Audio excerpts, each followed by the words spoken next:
Salut à tous et bienvenue dans cette nouvelle vidéo. Aujourd'hui, on va s'attaquer à une question que beaucoup se posent. Quelle est la banque la moins chère en France en 2025? Si vous cherchez à réduire vos frais bancaires, que vous soyez étudiant, salarié ou retraité, ce comparatif va vous aider à choisir l'établissement le plus économique pour vos besoins. Mais avant de commencer, petit disclaimer important. Les informations partagées dans cette vidéo sont fournies à titre purement informatif et ne constituent en aucun cas un conseil financier.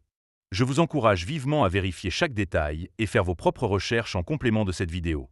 On va donc passer en revue les 3 banques les moins chères en France selon moi, en analysant leurs avantages, leurs inconvénients et en leur attribuant une note finale sur 10. C'est parti. Commençons avec la 3e place de ce classement, Hello Bank. Premier bon point. Elle propose une carte Visa gratuite sans condition de revenu, ce qui est idéal pour les jeunes et les personnes aux revenus modestes. Deuxième bon point. Les frais de tenue de compte sont inexistants, ce qui permet de réaliser des économies sur le long terme. Troisième bon point. Elle offre une application mobile intuitive et complète, facilitant la gestion de vos comptes au quotidien. Quatrième bon point. Les paiements et retraits en zone euro sont gratuits, ce qui est avantageux pour les voyageurs en Europe. Cinquième bon point. Elle propose régulièrement des offres de bienvenue attractives, telles que des primes à l'ouverture de compte. Cependant, premier inconvénient, les frais à l'étranger hors zone euro peuvent être élevés, avec des commissions sur les paiements et retraits. Deuxième inconvénient, l'absence d'agence physique peut être un frein pour ceux qui préfèrent un contact direct avec un conseiller. En résumé, Hello Bank est une excellente option pour ceux qui recherchent une banque en ligne gratuite et facile à utiliser, bien que les frais à l'étranger puissent être un inconvénient.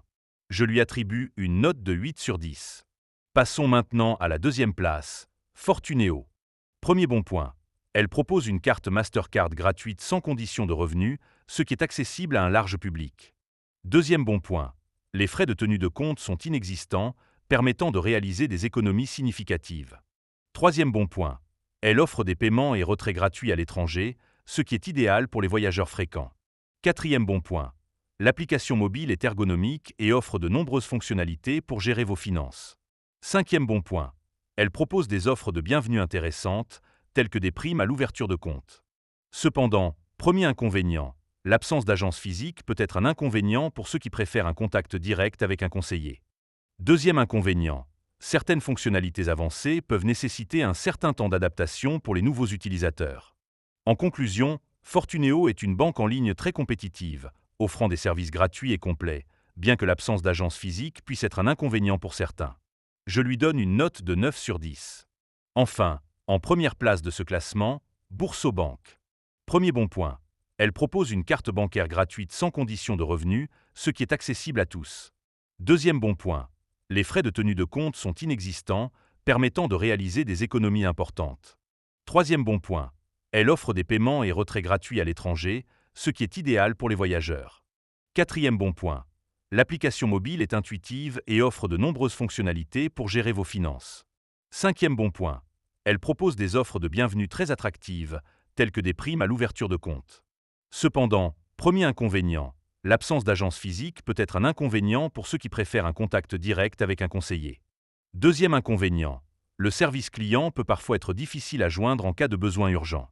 En résumé, Boursobank est la banque la moins chère en France en 2025, offrant des services gratuits et complets, bien que l'absence d'agence physique puisse être un inconvénient pour certains. Je lui attribue une note de 10 sur 10.